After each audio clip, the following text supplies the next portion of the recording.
Hello everyone, welcome to part 6 of our video in which we are discussing chemistry chapter number 1 solutions।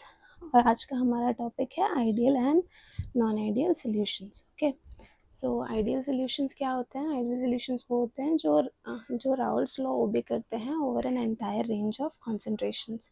That means ideal solutions they obey Raoult's law and also Henry's law over an entire range of concentrations. Okay, और ideal solutions को और अच्छे से समझा जा सकता है। For example, if I am forming a solution, और सॉल्यूशन बनाने के लिए हमें दो चीज़ों की ज़रूरत पड़ती है, सोल्यूट और solvent. Okay, so for example अगर हम 2 ml सोल्यूट और 4 ml सॉल्वेंट को ऐड करके एक सॉल्यूशन बनाने जा रहे हैं, तो अगर if I see the total volume of solute and solvent is what 2 + 4 यानी 6 ml, एंड सॉल्यूशन बन जाने के बाद जब वॉल्यूम मेजर किया तो वो भी अराउंड 6 ml ही था।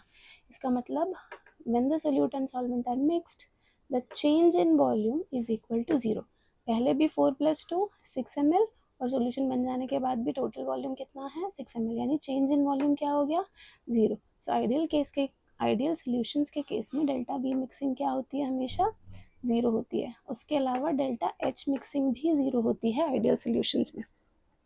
अब डेल्टा एच मिक्सिंग 0 होने का मतलब है कि during a formation of a solution, जब सॉल्यूशन बन रहा है तब ना ही हीट रिलीज़ होनी चाहिए सॉल्यूशन से और ना ही हीट अब्जॉर्ब होनी चाहिए। अगर हीट रिलीज़ होती है तो डेल्टा एच जो होता है वो नेगेटिव आ जाता है, अगर हीट अब्जॉर्ब होती है तो डेल्टा एच पॉजिटिव हो जाता है। लेकिन हमको आइडियल सॉल्यूशन में डेल्टा एच मिक्सिंग क्या चाहिए 0, यानी सॉल्यूशन से ना ही हीट अब्जॉर्ब होनी चाहिए ना ही हीट रिलीज़ होनी चाहिए। ओके, अब एग्जाम्पल देख लेते हैं हम आइडियल सॉल्यूशन का। N hexane plus n heptane, benzene plus toluene etcetera. अभी हम यहाँ पे अगर आप लोग देखोगे तो आप लोग नोटिस करोगे हेक्सेन हेप्टेन, इनमें ये दोनों सेम तरीके के ही कंपाउंड हैं, इनमें सिर्फ एक कार्बन का डिफरेंस है ना। और अगर ये सेम तरीके कंपाउंड है तो ये आपस में रिएक्ट नहीं करते, और अगर आपस में रिएक्ट नहीं करेंगे तो डेल्टा बी मिक्सिंग 0 हो जाएगी और डेल्टा एच मिक्सिंग भी 0 हो जाएगी, और सोल्यूशन क्या हो जाएगा, आइडियल सोल्यूशन हो जाएगा। इसलिए hexane plus heptane is an example of ideal solution. Also benzene plus toluene, and also another example is chloroethane plus bromoethane।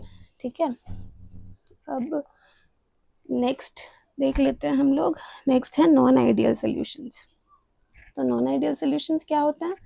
Non ideal solutions वो सॉल्यूशंस होते हैं जो राउल्स लॉ और Henry's law over an entire range of concentration follow नहीं करते हैं, जिनमें delta B mixing non zero होती है और डेल्टा एच मिक्सिंग भी क्या होती है, नॉन ज़ीरो होती है। और इसके अलावा नॉन आइडियल सॉल्यूशंस वो भी होते हैं जिनमें टोटल वेपर प्रेशर कम या ज़्यादा हो जाता है, जैसे सोल्यूट का वेपर प्रेशर प्लस सॉल्वेंट का वेपर प्रेशर, जब सॉल्यूशन बन जाने के बाद जो टोटल वेपर प्रेशर है वो डिक्रीज़ हो जाता है या फिर इंक्रीज़ हो जाता है। अगर टोटल वेपर प्रेशर डिक्रीज़ हो जाता है तो सॉल्यूशन नेगेटिव डेविएशन शो करता है, अगर टोटल वेपर प्रेशर इंक्रीज़ हो जाता है तो सॉल्यूशन पॉजिटिव डेविएशन शो करता है। ठीक है, नॉन आइडियल सॉल्यूशन दो तरीके के होते हैं, non ideal solution showing negative deviation and non ideal solution showing positive deviation। so in positive deviation का केस PT यानी total pressure जो है that is greater than PA plus PB। solute और solvent के vapor pressure से हमेशा total vapor pressure solution का ज़्यादा आता है, और यहाँ पे सोल्यूट और सॉल्वेंट के वेपर प्रेशर, सोल्यूट और सॉल्वेंट का वेपर प्रेशर हमेशा ज़्यादा होता है as compare to total vapour pressure after the formation of a solution. Solution form होने के बाद जो वेपर प्रेशर होता है वो हमेशा कम होता है सोल्यूट और सॉल्वेंट के इंडिविजुअल वेपर प्रेशर से। सो तब जो सोल्यूशन बनेगा वो सोल्यूशन कैसा है, नेगेटिव डेविएशन वाला सोल्यूशन। अब ये ऐसा होता क्यों है, क्यों वेपर प्रेशर जो है कम या ज़्यादा वैल्यू, वेपर प्रेशर की कम या ज़्यादा वैल्यू क्यों आती है सॉल्यूशन बनने के बाद? सो उसके पीछे का रीज़न है डिफरेंट काइंड्स ऑफ इंटरैक्शंस। कौन से 3 मेजर इंटरैक्शंस कभी भी सॉल्यूशन बनते टाइम हमें देखने को मिलते हैं। पहला इंटरैक्शन होता है सोल्यूट सोल्यूट इंटरैक्शन, दूसरा होता है सॉल्वेंट सॉल्वेंट इंटरैक्शन, और तीसरा होता है सोल्यूट सॉल्वेंट इंटरैक्शन। अब इन तीनों के बीच का बैलेंस ही डिसाइड करता है कि टोटल वेपर प्रेशर कम या ज़्यादा होगा। अब फॉर एग्जांपल अगर हम इसमें देख लें तो सोल्यूट ए मान लेते हैं हम सोल्यूट, यानी सोल्यूट सोल्यूट के बीच का फोर्स या फिर इंटरैक्शन, और बी मान लेते हैं हम सॉल्वेंट सॉल्वेंट के बीच का इंटरेक्शन। सो सोल्यूट सोल्यूट के बीच का इंटरेक्शन और सॉल्वेंट सॉल्वेंट के बीच का इंटरेक्शन हमेशा ज़्यादा होता है पॉजिटिव डेविएशन के केस में as compare to solute and solvent का इंटरेक्शन। ऐसा क्यों होता होगा? अगर जैसे ही अगर सोल्यूट सोल्यूट और सॉल्वेंट सॉल्वेंट जो है वो आपस में स्ट्रॉन्ग बॉन्ड बनाए हुए हैं, तो ऑफ कोर्स सॉल्यूशन बनेगा ही नहीं। सॉल्यूशन तो तब बनेगा जब सोल्यूट और सॉल्वेंट इंटरेक्ट करेंगे।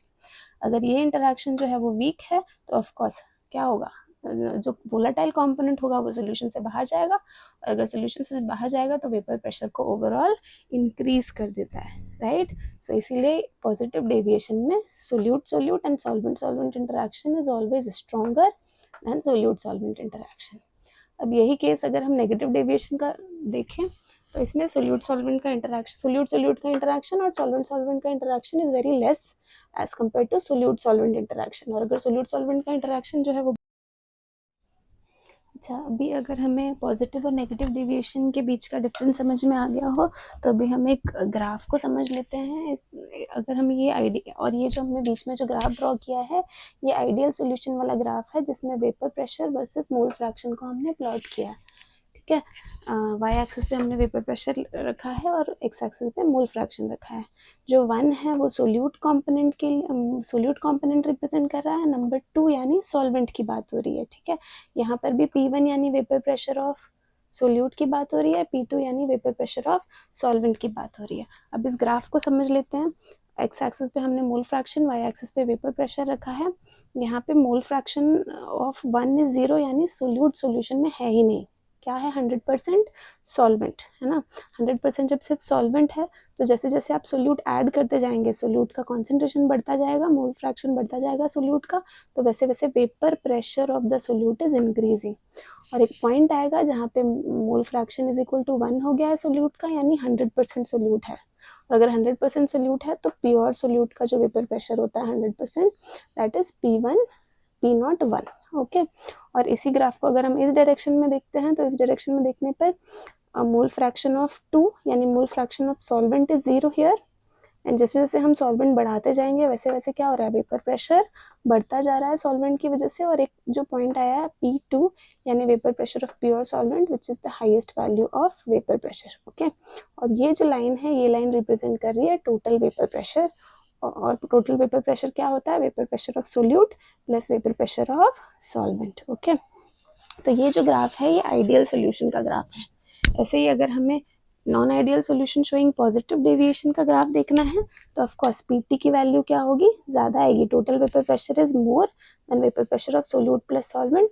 सो जो पॉजिटिव डेविएशन का जो ग्राफ आएगा वो इस तरीके से आएगा, ठीक है।